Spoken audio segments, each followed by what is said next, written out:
So yeah, thank you very much for the invitation. It's a pleasure to be here. Very impressive as well that so many people stay late on Friday afternoon. I mean, I'm kind of assuming that nobody is paid to be here to form an audience.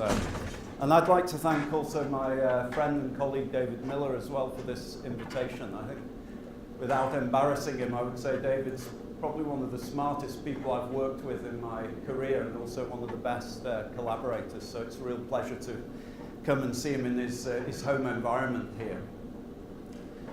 I'm also pleased to be in Canada, actually. I don't know if any of you follow the Rugby World Cup, but England, were knocked out of our own tournament at the group phase, so I was promising myself I would only travel to countries that did worse than us. So hello, Canada. So I'm going to talk today about the global burden of cancer, and I was quite pleased with this title, Necessity is the Mother of Prevention. And my hope is that this doesn't end up being the best slide of my talk. So let me go through, and I put up also this slide. This is a slide that a colleague of mine had stuck on his wall when I started out in research, and I was very struck by it at the time. This research in Africa, which is where some of my own research started, and this little phrase down here, "I'm sorry, we only came to count you." And I keep it in my mind because it's a driver really to try and always think about how to translate research into something practical that will make a difference. So I'm going to talk about three areas in this presentation. The first is I want to give you an idea of the scale of the cancer problem worldwide, some of its patterns, some of its changes over time. I then want to describe to you what we know now and what we can do now, what could be achieved. And then I want to give you some insights into what we don't know, but also some of the opportunities we have, particularly for interdisciplinary research in addressing this problem. Let me just give you, though, first of all, an idea of the scale of the problem. So the World Health Organization has been taking a lead on a thing called the non-communicable disease agenda. So the United Nations in 2011 had only the second ever high-level meeting, that means heads of state, at a UN meeting in New York, and it focused on non-communicable diseases. The previous one was HIV/AIDS in 2001. And the reason that focus was there is because just the growing burden of cancer, cardiovascular disease, diabetes worldwide. And I'm pointing at one of these two halves of the screens here, but it's just to show you that cancer in this age group of 30 to 69 is accounting for about 30% of those non-communicable diseases. So it's a really major proportion of the total deaths from these diseases worldwide. Why 30 to 69? This is just the age tranche that the United Nations decided was equivalent to premature mortality. So for some of us it's getting very uncomfortable this age group. But you can see the importance of cancer. And this is data from the agency collates, our agency, 2012. Just over 14 million new cancer cases worldwide, 8 million cancer deaths. But I want to draw your attention to this bar here, prevalence. This is the number of people living within 5 years of a cancer diagnosis across the world. So over 32 million people, and this bar is getting longer. So we need to think not only about the causes of cancer and preventing it, but also about how to support in the health services this increasing number of people living after a cancer diagnosis. Where does the burden fall geographically? Well, it's very striking now. If you take East, Central Asia, India, China, something just under really half of the total new incident cases, so the new cases every year is occurring in these regions. North America over here, just over 12%, Europe around 25%. And this is the mortality, the proportion of cancer deaths you'll see that for these regions in green, the percentage of deaths is higher than the percentage incidence. That means that more people die from the cancer they develop if you're living in those countries than if you're living in North America or Europe. So, first message really is that cancer is not a disease of the developed high-income countries. It's a global problem. Already 65% of cancer deaths occur in the developing world. We've been trying to break this down a little bit more, and one of the parameters we use is the Human Development Index, and just shown for you on this slide, 2012 levels. Still predominantly driven by geography, as you can see, but a lot more heterogeneity now, going from low Human Development Index through to very high, for example, in Latin America. So you can ask questions about patterns of cancer, the burden of cancer by Human Development Index. And this slide, I think, is a really important one. It's a little complicated, so let me just talk you through it a little bit. Instead of looking at the numbers of cases or the numbers of deaths, we looked here at the disability-adjusted life years across the different levels of Human Development Index. So here you have the very high down to the low. And then what we've done is, instead of looking at absolute numbers of cases, we've said what are the numbers of years of life lost or years of life living with disability due to cancer. And they express that as a rate, okay, per 100,000 people over 1 year. And what you can see is that really across all 4 levels of human development, the DALYs per year are very similar.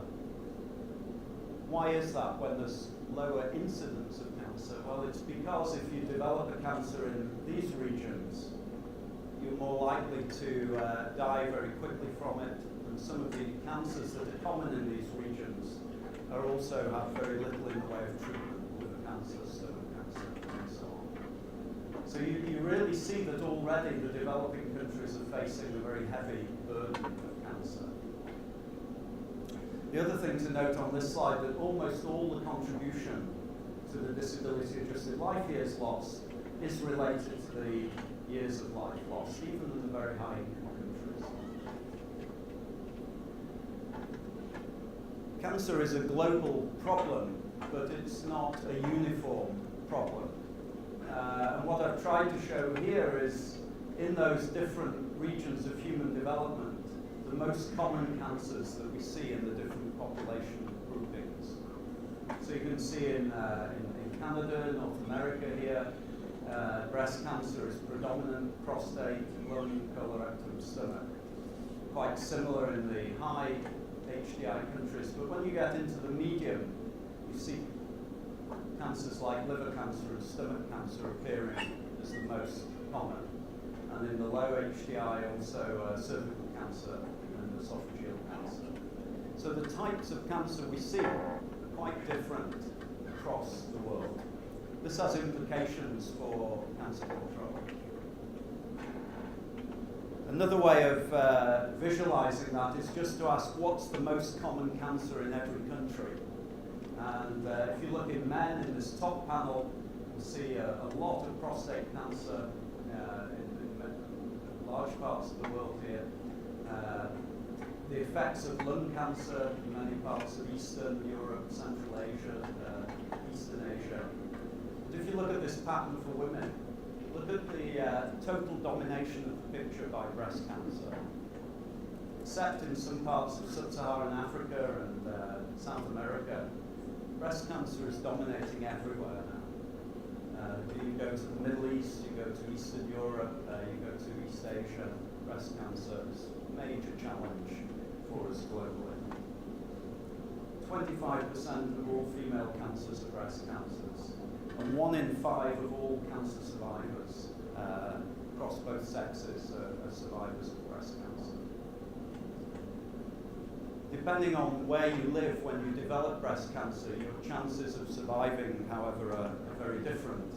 What this slide is showing in the red bars is the mortality rate and in the blue bars the incidence. So you can see that whilst the incidence is very high in Western Europe, North America, actually the mortality rates are quite similar to those in the developing world. Again, this difference in the size of the bar is a reflection of the chances you have of being successfully treated for this disease, for this cancer. So you can see in some regions roughly 1 in 2 women will die from breast cancer.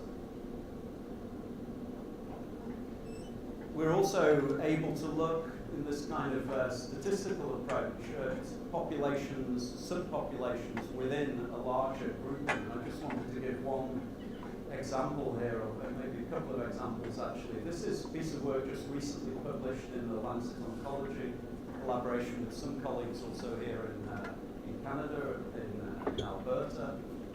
What it was looking at is the cancer incidence in indigenous people compared to the non-indigenous population in each of these 4 countries.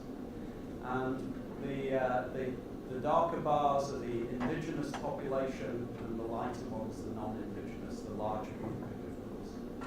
And what we've shown here is for breast cancer and cervix cancer. So you can see 2 different trends. For breast cancer, most of the populations, it's more common in the non-indigenous women, among non-indigenous women. Cervical cancer is quite the opposite. It's quite an excess rate of cervical cancer in the indigenous population. And this is a largely preventable cancer through screening and vaccination now against human papillomavirus. So rather than dwell on the details, the message is that even within populations there are some subtle differences that one can pick out through studying the cancer registry data available to us. So where will the burden fall in the future? What I've shown here are projections from 2012 to 2030. And now I'm looking not at rates, but total numbers of cancers worldwide. And you can see that irrespective of the level of human development, the increase in cancer is projected over the next 20 years. It's quite striking. This is, on this slide, all that increase is driven by demographic change, by aging of the populations, and by population growth. So it's assuming no change in underlying incidence or risk factors. But in fact, we know that's not the case. So we've also modeled the impact of, say, spreading tobacco use. So these, if anything, are rather conservative figures. And if you turn that into a percentage increase, and as really highlight, this is in less than 2 decades away. You see this 70% increase in cancer burden in the poorest countries worldwide. I mean, if you visit, some of you probably have, the health services in some of those countries, it's really, there's almost no treatment currently. And to think that this burden is going to increase so dramatically is of major concern. As the burden is increasing, the patterns are evolving as well. So I'll just show you a slide here of colorectal cancer in 4 different countries, just taken for purposes of illustration. The black line is the colorectal cancer rates over time. The red line is the human development of that country over time. I think without needing to analyse too much, you can see that these essentially go together. As countries develop economically, colorectal cancer is almost an indicator of economic development.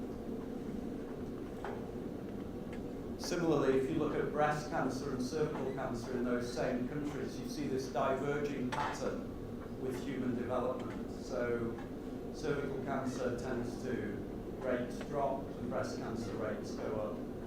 And the point of this crossover is really quite significant when the country is reaching a certain level of development. You see in Uganda, actually we don't see this pattern. Cervix cancer is going up. We think this is because of the very high HIV infection rates, and people infected with HIV are at increased risk of other infection-related cancers, in this case human papillomavirus. So I'm trying to get across really this picture that the burden is increasing for countries, for many of the low, middle-income countries, but also the types of cancers that they're facing are changing. And if you could drill down a bit into within a country, you can see that kind of change. These are different population-based cancer registries in different parts of India.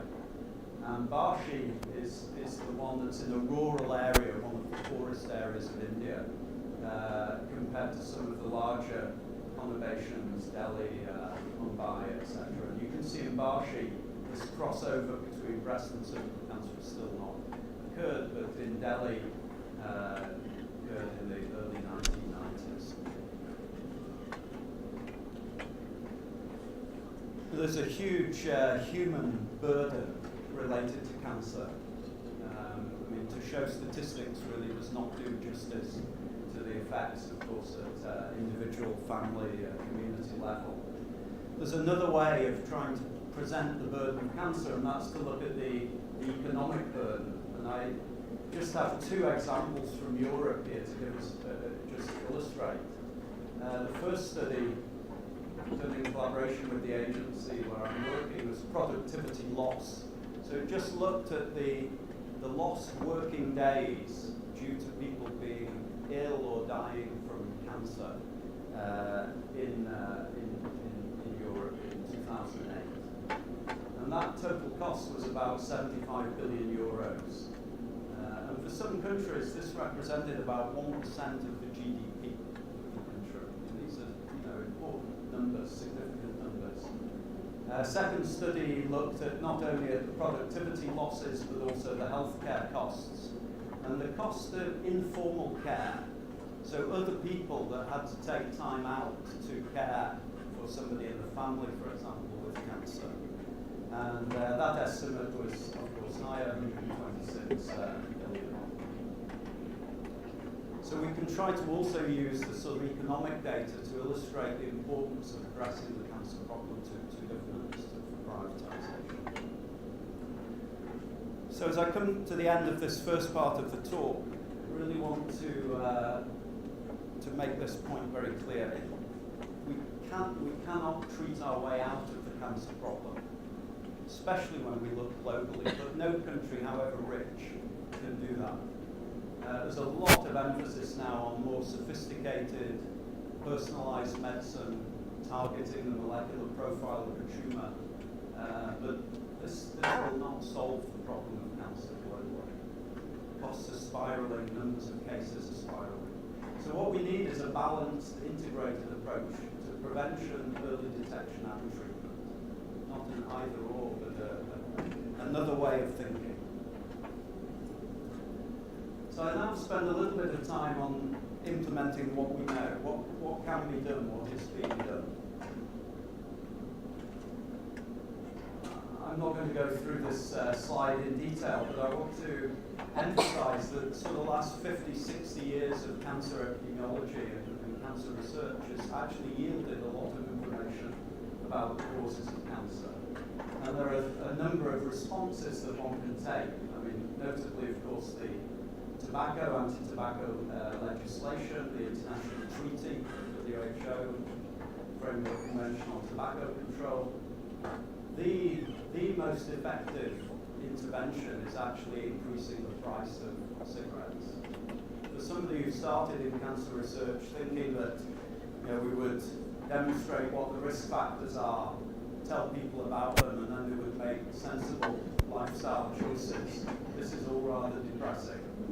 But I think it's a very clear message that policy and regulation has a central role to play in cancer control.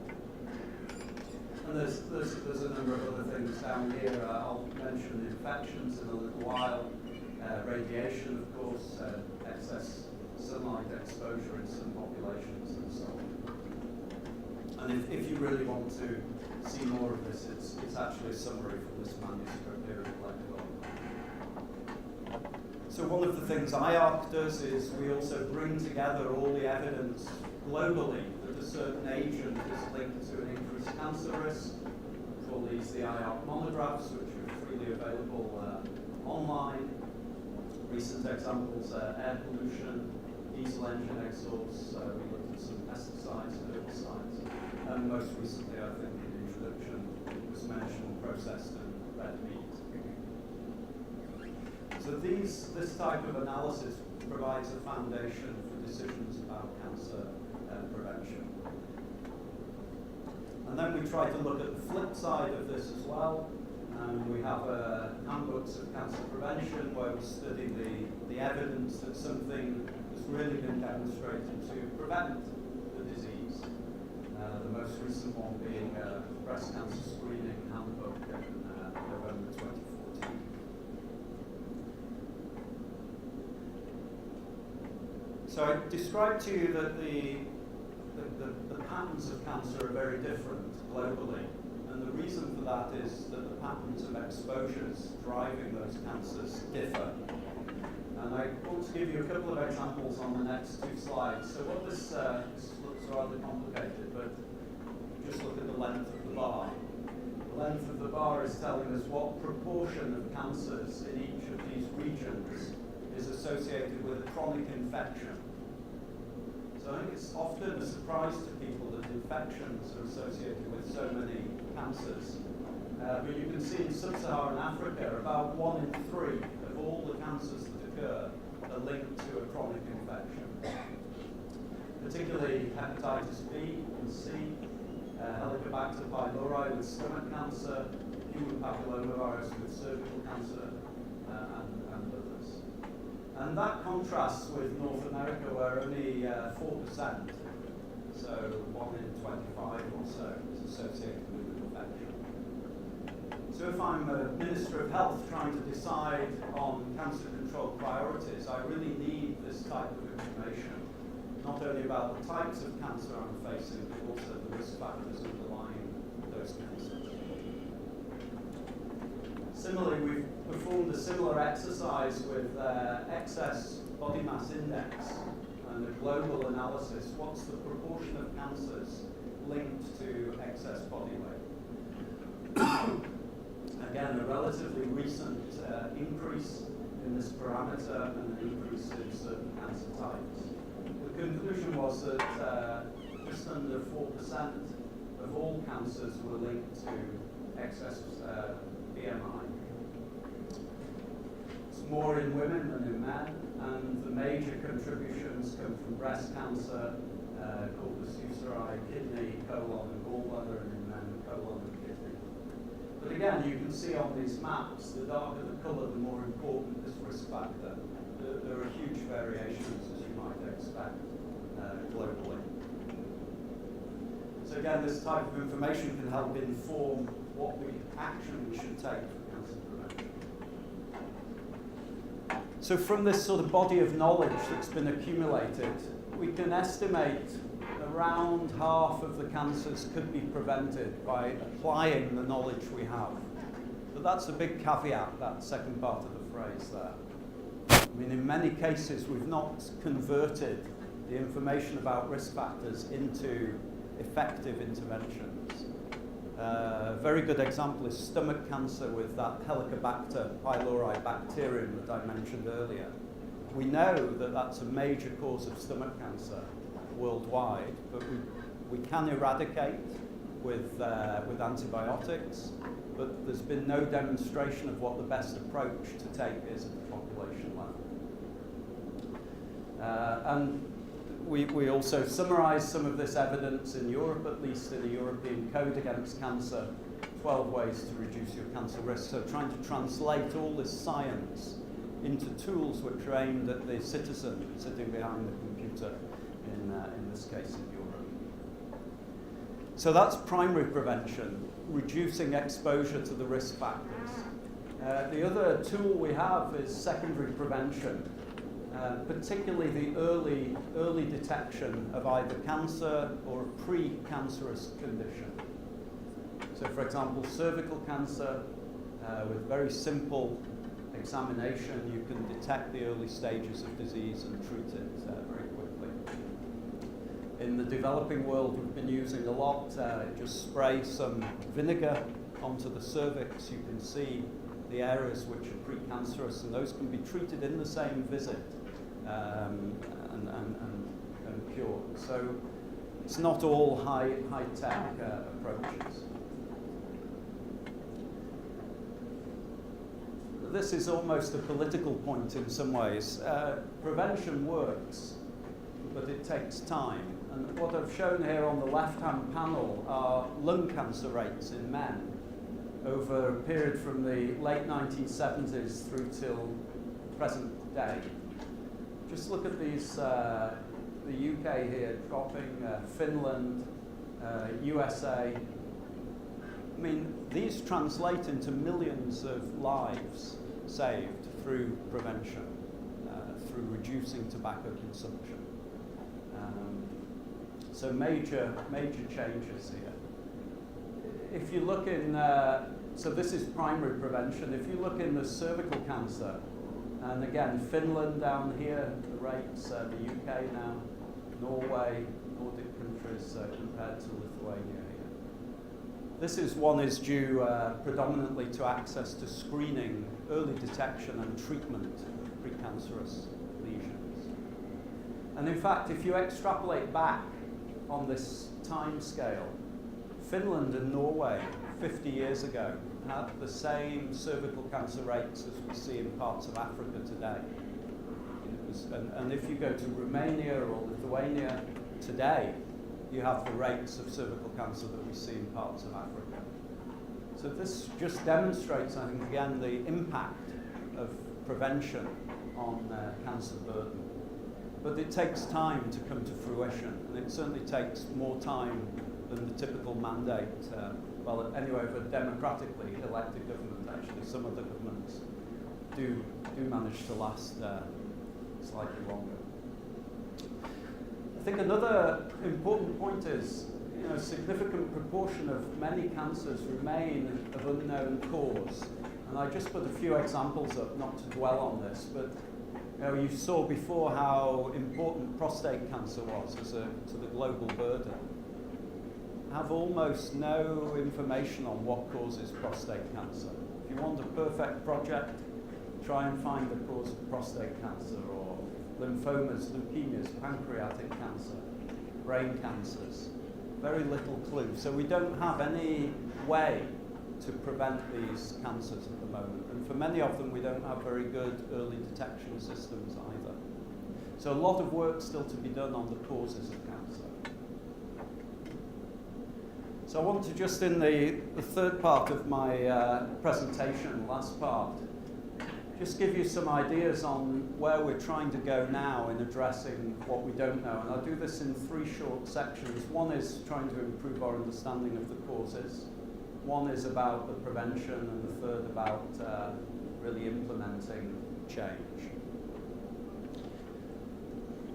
I think one of the things that's helping us is technology.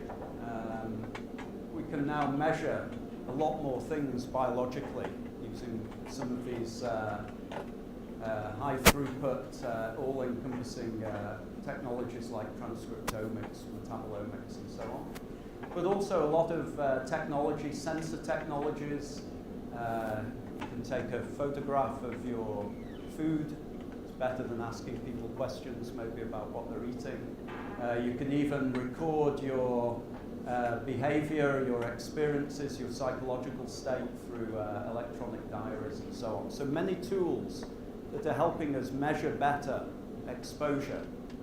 Because if we can't measure the exposure, we can't link it to the disease. So we really need better tools for this type of measurement. And one way is coming out of the basic science and the understanding of cancer biology. And this has really been driven a lot by the investment in the Human Genome Project. I mean, we understand so much more now about how cancer develops in the biology of that disease. And this is finding a very natural translation through to treatments in the clinic. And what I'm arguing is that we can take this basic science and also use it to better understand causes of cancer. And that's based on this understanding that the risk factors themselves in the environment influence the molecular changes that occur in the cancer.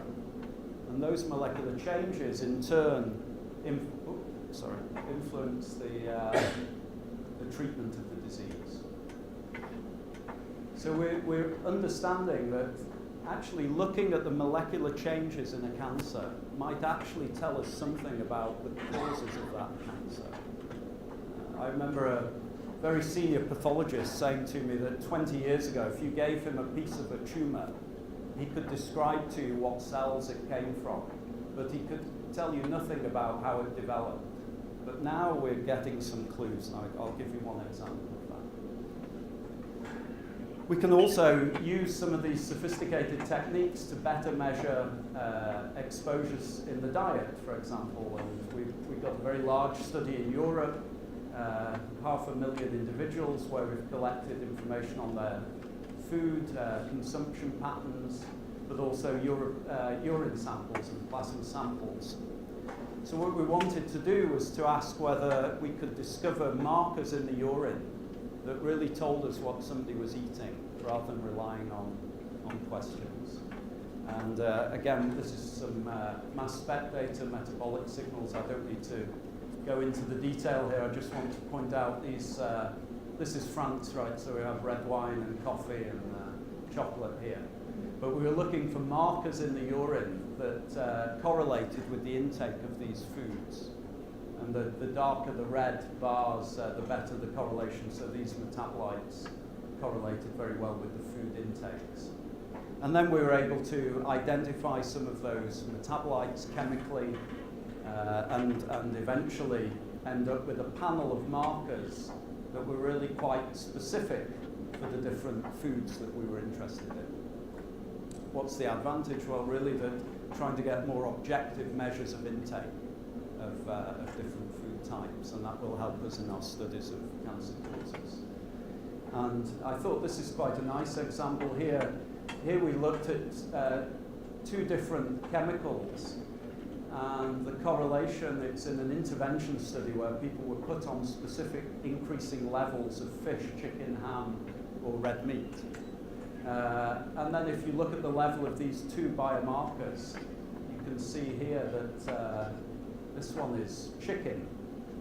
So this marker only increases in the people put on the higher level of chicken, whereas this marker is responding to all forms of fish, chicken, ham, or red meat. So it's a more general marker. Again, the detail is not important in this presentation, but I just want to indicate to you the way the laboratory methodology is actually helping us with some very practical problems in the population sciences. And again, another complicated looking slide, but a very important one, this, because what we were able to do here is look at kidney cancers across 4 populations. And in the tumours, look at every single mutation in the 3 billion base pair sequence of that tumour DNA. And we've plotted in different colours here the type of change of base substitution, so adenine to thymine here. And you can see that in Romania, just by looking at this visually, it has a very different pattern to the other 3 countries. And this has been linked to the presence of a particular carcinogen in the diet, aristolochic acid, in this region that isn't found in these other regions. So here we have a molecular study, agnostic study really of the causes of this cancer, is giving us a new hypothesis about the cause of the disease. And then what we're able to do is actually measure that chemical bound to the DNA of the kidney tissue from the 4 different populations. And these points on the right here were the only ones that were positive, and they were all from Romania. So we're starting, if you like, from the tumour to have new ideas about the causes of this cancer. This was a completely new hypothesis. And you can take experimental models then of cell lines, treat them with the carcinogens, and analyze these mutational signatures in the same way as in the human samples, and do some comparisons in carcinogen bioassays or databases now in the public domain, or these in vitro assays. And by putting this information together, here's the chemical we were studying. You can see in the experimental systems, this chemical produces this T2A, which is very rare with these three other different chemicals in this study. So I'm trying to show here how there's this back and to between the lab science and the studies in human cancer, which is very exciting new initiatives for cancer control. Okay, prevention adapted to circumstance. We have now a vaccine against human papillomavirus, but the problem is for the developing countries it's too expensive and there's often not the infrastructure to deliver that vaccine. So the very countries that need it the most are not getting the vaccine. So we've conducted a piece of research in India comparing 3 doses, which is the standard protocol, with less than 3 doses. And for reasons I won't go into in this talk, we ended up with some young girls that only got 1 dose of vaccine. The Indian government interrupted this trial because of anti-vaccine lobbying in the population. So we ended up, in fact, with the trial being disrupted, and we now have this different scenarios here. But what I'm showing here is the antibody titers against this oncogenic, this cancer-causing virus, either in 3 doses or 2 doses. And there's absolutely no inferiority of 2 doses versus 3 doses. And then even the girls that received only 1 dose had quite a good response to the vaccine. When you look at the strength of binding of these antibodies to the virus, in fact, you get very similar results in girls in this group compared to this group. Why is this important? I mean, this really indicates that we can get away with less than 3 doses of this vaccine. And based on these data and others in Costa Rica, the WHO now recommends 2 or 3 doses of this vaccine. So very practical research. This is just showing that it's true for the different types of virus in the vaccine. Breast cancer I talked a lot about. How do you detect breast cancer early in the developing countries? You cannot do mammography-based screening in somewhere like Egypt or in Tanzania.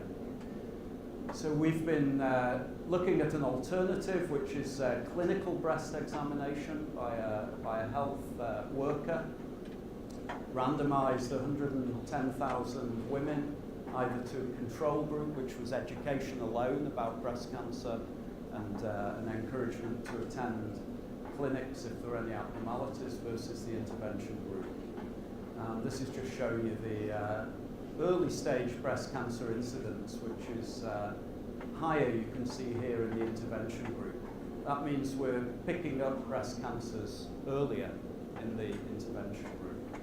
And we're now following up, and we will look at the mortality in the end of the study, which we don't have data for at this point.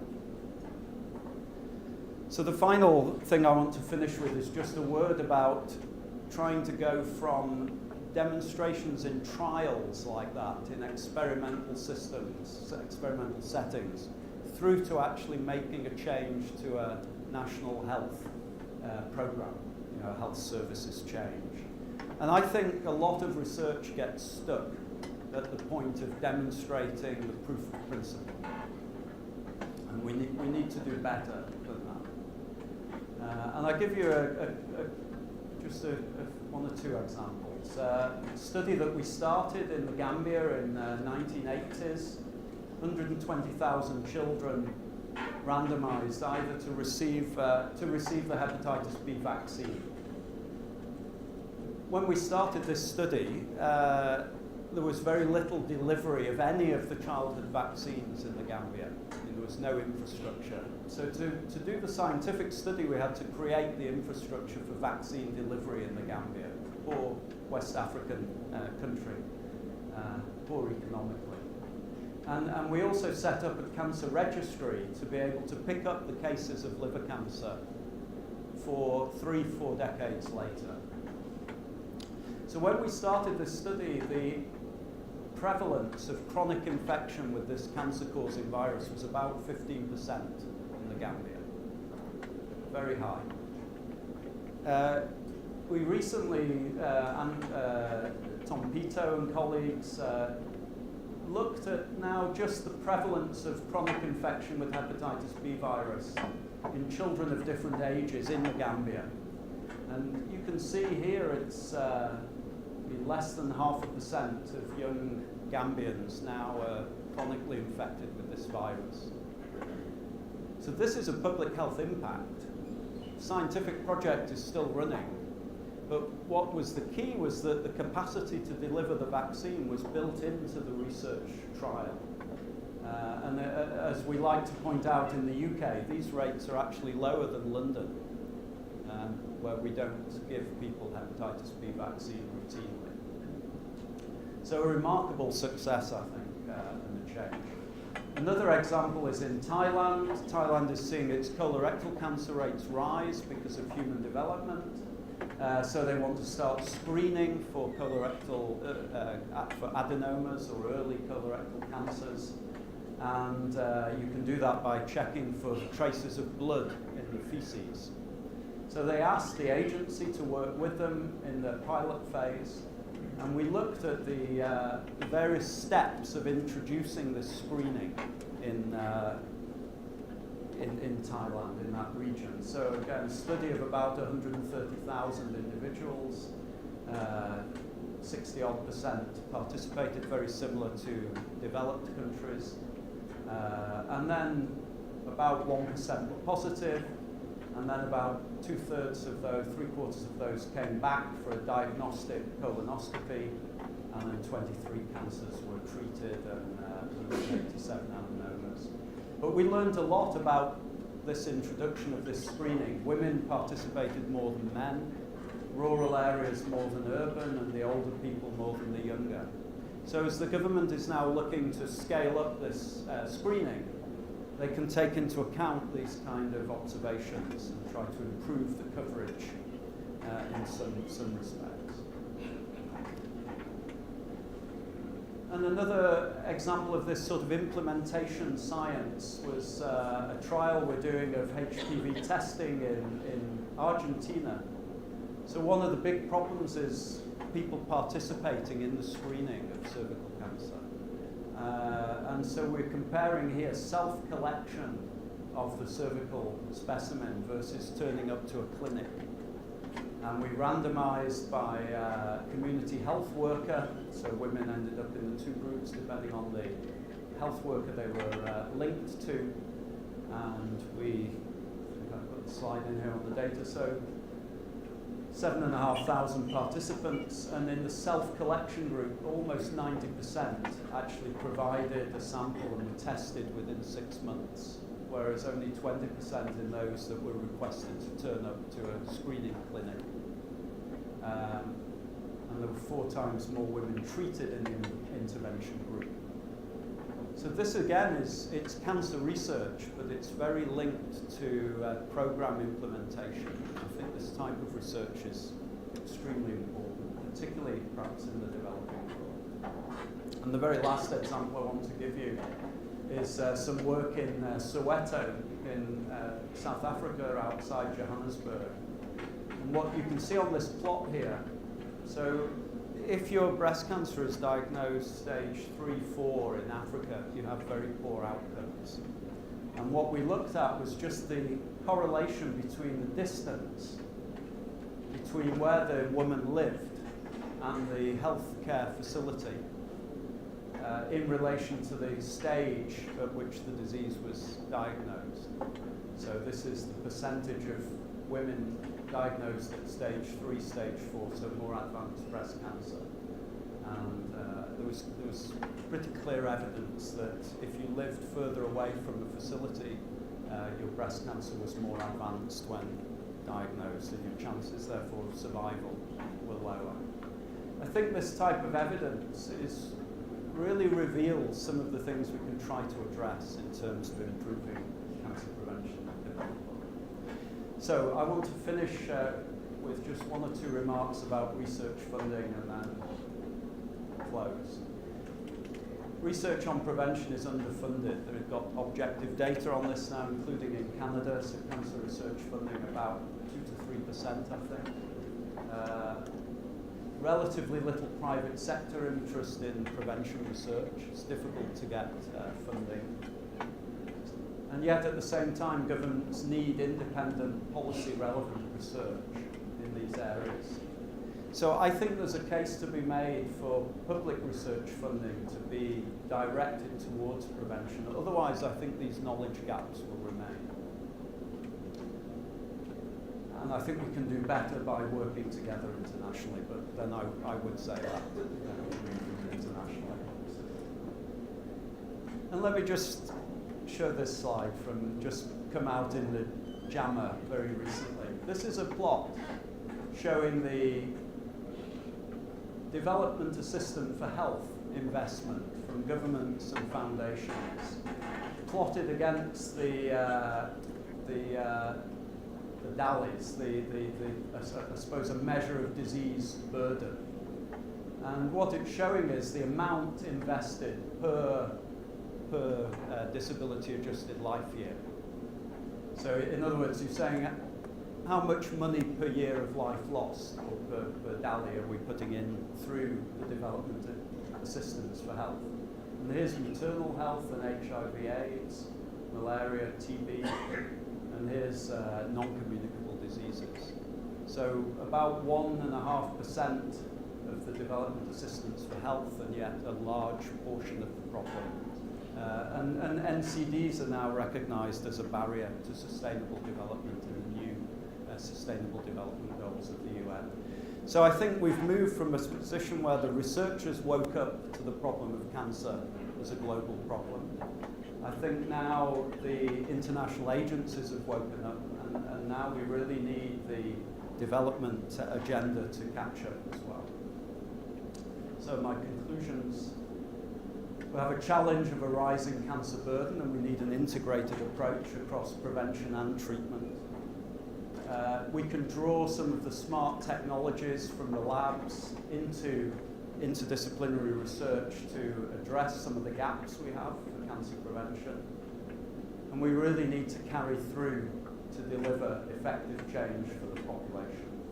So if you want a tagline, we have a duty of care to the patients of today, but also to the populations of tomorrow. If you're interested in cancer research, we have a conference next year in June at IARC, and we're really focusing on the areas I've mentioned today. So it's a long talk, but thank you for your attention.